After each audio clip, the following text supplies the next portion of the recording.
उपवासाचे साबुदाणा फ्राईम्स बनवण्यासाठी इथे मी 1 वाटी साबुदाणा भिजून घेतलेला आहे। साबुदाण्यामध्ये हिरवी मिरची बारीक केलेली, थोडे चिली फ्लेक्स, भाजलेले जिरं, उपवासाला चवीपुरतं मीठ, 5 ते 6 चमचे टेबलस्पून भाजलेले शेंगदाण्याचं कूट टाकले, उकडून मॅश केलेले 2 बटाटे। हे सर्व साहित्य छान एकजीव करून मिक्स करून घेऊया।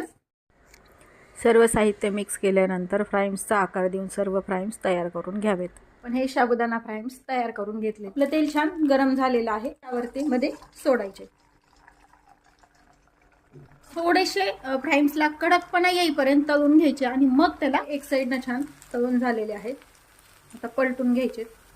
ते ब्राऊन कलरवरती फ्राईम्स सर्व तळून घ्यायचे व एका टिश्यू पेपरवरती काढून घ्यायचे। तयार आहेत आपले साबुदाणा फ्राईम्स। अगदी कुरकुरीत साबुदाणा फ्राईम्स तयार होतात, पाहू शकता तुम्ही।